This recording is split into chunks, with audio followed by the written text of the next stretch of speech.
This is Chen Yen, 6 and 7 figure practice makeover mentor at introvertedvisionary.com, your show host today. And today we're going to talk about the top marketing trends of this year. And I think you're going to be quite fascinated by some of the things I'm going to be sharing with you. And I would love for you to type in the chat, where are you watching this from? And what are you curious about with trends? And that way I can look at this and help you the most.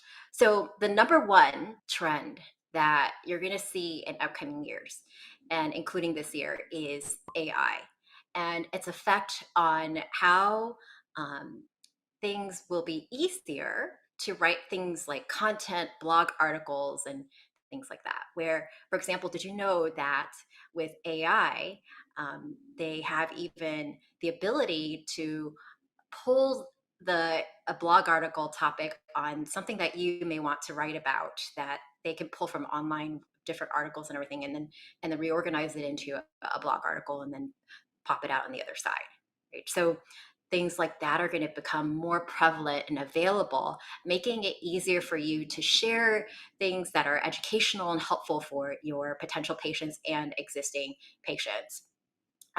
Another thing is that you'll probably notice that voice search will become more important as well. So there are some statistics on this, in that voice search continues to grow and will be guess what platform is, and a platform for you to pay attention to. Or one thing that, if you would like to be getting more patients in the door and getting the phone ring more, one avenue to help support that online is by getting on the top of search engines through Google reviews and Yelp reviews, and then sites like Health Grades, for example. Why is this? It's because then if you have a bunch of 5-star reviews and more of them than your competitors in the area, then you start to pop up on top of the search engine. Now, I hear a lot of things from acupuncturists about how, oh, I don't like Yelp, and stories about how, oh, well, people take reviews. I mean, Yelp takes reviews down if you don't pay for the service. So this is the thing. You don't have to pay for Yelp to be getting lots of reviews. You just need to have a systematic way of attracting those reviews. In fact, there's actually an automated software that helps support getting those reviews. And if you would like that, you can private message me, or send me an email. Go to our website at introvertedvisionary.com and then just contact us, and then I'm happy to share that resource with you. And so that our clients have been using, actually was introduced to it by a client of ours who, in terms of what software we're recommending now, and we checked it out because she said, oh, this is really good. And then we checked it out, and it's very reasonable, and it can help you with getting found more online. So the key is being consistent with getting those reviews. But how does this tie into voice search? So for example, there will be progressively more opportunities for voice search to be affecting things. For example, Yelp has voice search, then including Amazon Alexa, Google Home. You can end up basically it has a major influence on voice search. Yelp, users can just ask Alexa for the kind of business in the local area, or the best kind of acupuncture practice in the local area, through voice search. So if you don't currently have that optimized, then consider having that optimized so that you are able to get potential patients that way without having to spend a dime. And as we look at the growth with things like AI and automation, one of the things that will become more and more important is your uniqueness factor. Because when things are easier to share and get the word out, that means you have more competition in a way, right? So then if the market's more saturated, then it is even more important for you to, I mean, the good side of it is that it'll save time. Downside of it is that there's just more saturation of people doing it. And so then how do you stand out from other acupuncturists in your area? What really differentiates you? How are you communicating that effectively? A lot of acupuncturists who reach out to us for help often struggle with that.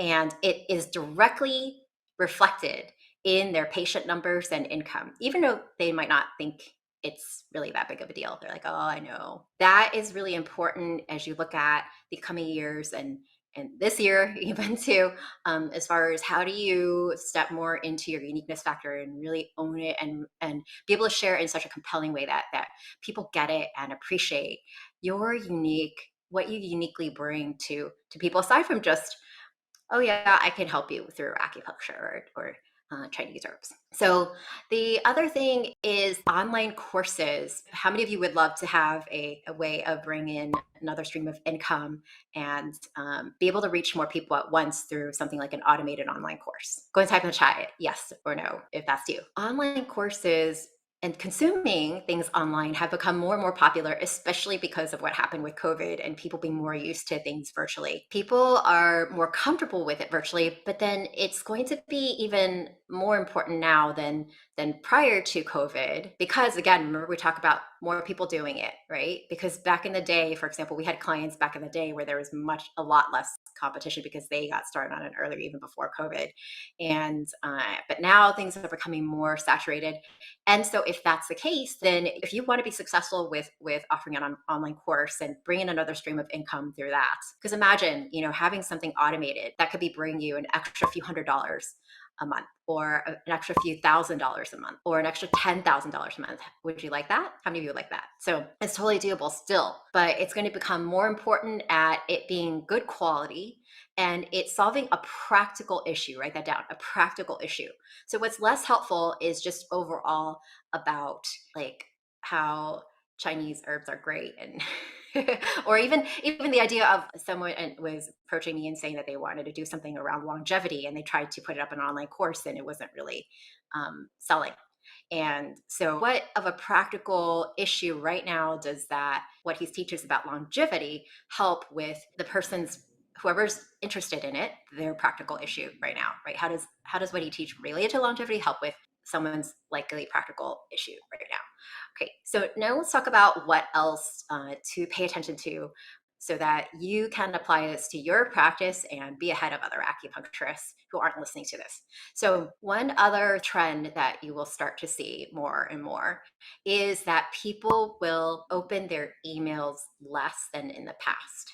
So, if you're using email as an avenue to stay connected with your patients, then you might notice that happen. But does that mean that, oh, you should go and stop emailing people? No, because email is still one way that it's like where you truly have that connection with that patient through one way, and you have their email. Whereas if you were only communicating with potential patients or educating them through things like social media, like Instagram or Facebook or YouTube, you don't have their or even a Facebook group. You might think, oh yeah, they're in my Facebook group. Well, what happens if Facebook decides to change what they allow you to do tomorrow? Or what happens, for example, and this did happen where things were kind of screwed up earlier this year in terms of Facebook for like a day or something, right? It's like then you panic. You don't have a way of being able to stay connected with your potential patient base or patient base. So it's still really important for you to stay connected with your potential patients and patients through email for that reason. However, because you'll also likely see that less people will be opening up their email, then consider going onto other platforms to like other avenues of building community, whether it or reaching people, whether it is things like Instagram or other kinds of avenues as well in addition. So and then there's also, I'm going to talk a little bit about the writing on the wall for certain platforms and things. So, in every stage of, and by the way, if you like what I'm talking about right now, you can go to introvertedvisionary.com and get access to 6 and 7 figure practice makeover tips. And also, we give out free templates and training as well to those of us who are connected with us. And so, and you could also check it out just directly on the website, what applies to you. If you're finding what I'm talking about today helpful and wanting to stay in the loop with updates as well, with marketing trends and different things, because you can't possibly keep up with these things. You're busy seeing patients. So let's talk a little bit about what are the 3 or 4 phases of any platform. And when I say platform, I mean a way to get the word out. For example, whether it's Twitter, whether it's Instagram, whether it's Facebook, whether it's YouTube, right? It goes through a few key phases typically. Number one is the new phase. That's when it starts getting out there. An example of that was TikTok, where that got started, and then people were hopping on it, trying to check it out, and that was like a big hype and everything, right? Then number two comes the adaptation phase. And in adaptation phase, what happens there is then people start to adopt to it more. And then third phase is saturation. So that's when there's more saturation of people on that platform. The fourth phase is dying down, or they might still be around. So if you look at platforms like MySpace, I was just thinking about that the other day, right? That's exactly what happened. And so there's writing on the wall with one platform that many of you are using and perhaps even using to watch this right now. And I've been calling this for years. Even before this year, I was bringing it up. I was bringing it up like a few years ago. I was saying, writing's on the wall, writing's on the wall, and it continues to be down that trajectory. I believe that the writing is on the wall in terms of the amount of reach you'll get for the efforts you're putting in, and or even if you're spending money on the platform, same thing, right? On Facebook.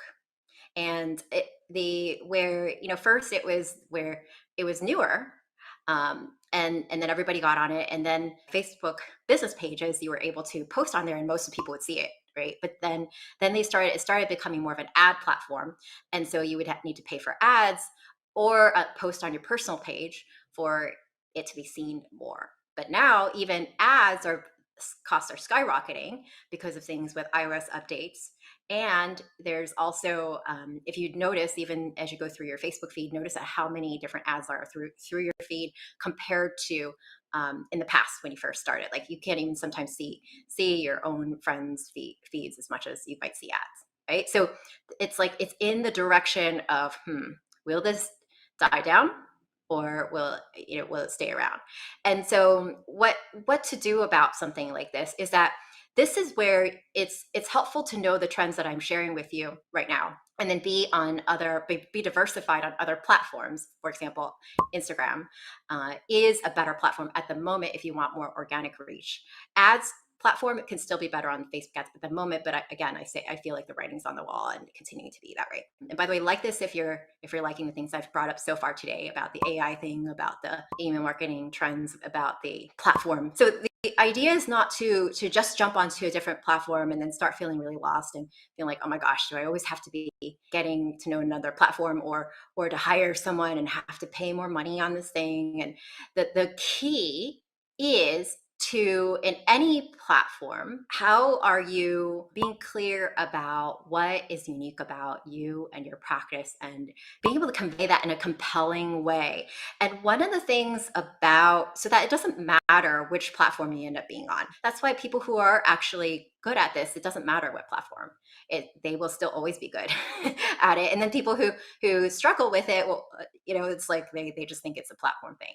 And so the one thing that it has been a trend and is continuing to be a trend is, and even Facebook, some of their highest like in high positions, and Facebook owns Instagram, right? So they were talking about how video is going to be one of the most, like, it's mainly going to be a video platform. And even Instagram, they had made an announcement about how they're moving more towards having more video on the platform. And so what that means is that you being able to get the word out in a way that allows people to resonate with you more than just a fleeting social media post, if you're going to do things on social media, will become more important too.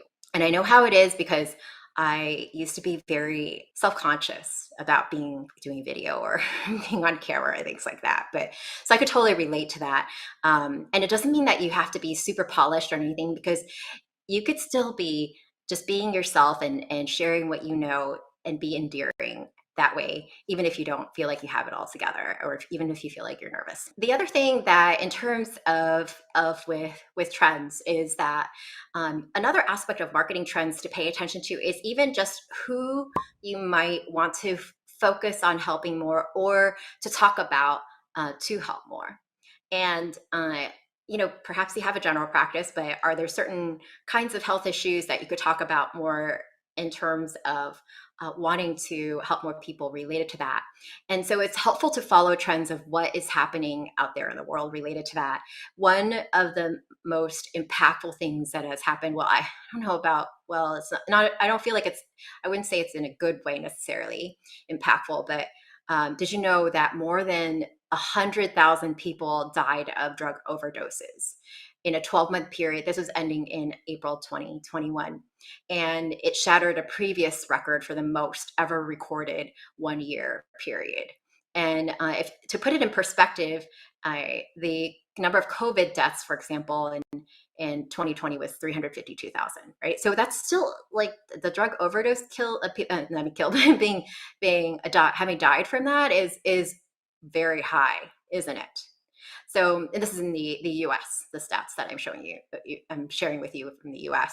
So the question is, and you know, I follow Vedic astrology, a sacred science of astrology. And, you know, there are actually people like even President Reagan followed astrologers, and JP Morgan, he often said that millionaires don't you need astrologers, billionaires do, right? So in any case, follow Vedic astrology, and it's talked about how, you know, the drug issues in this country will likely to be growing in upcoming years.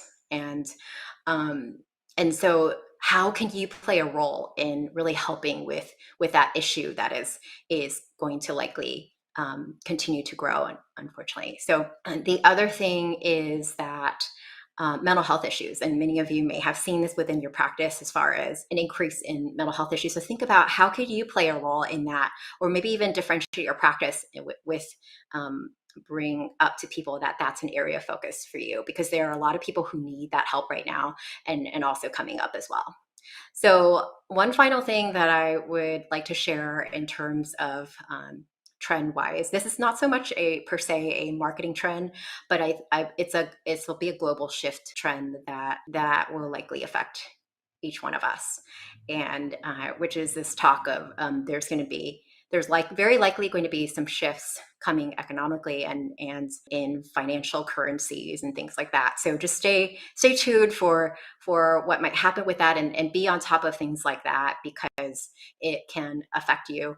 And it's good to just be updated, and your patients too, right? So, and everyone, and including me. So these are just things to pay attention to as you practice this year and continue to. So if you would like 6 and 7 figure practice makeover tips and free templates that can help support growth in your practice, then you can go to introvertedvisionary.com. Or if you feel like you're at a plateau in your practice and are wanting help with growing, because you can go there too and request to chat with us. I mean, one of the benefits that we have is being able to see the insides of practices that are working, and in terms of what's working for them and what's not working for them, and then bring that to you in your practice. So to shortcut things, so that you're not having to try to figure this out and what will work best, and then feel bogged down by having to do all this stuff and not having enough time to do it, and still just really would like to be focused on seeing patients. So you can go to introvertedvisionary.com and get the free templates or training on our page, or reach out to us and happy to help.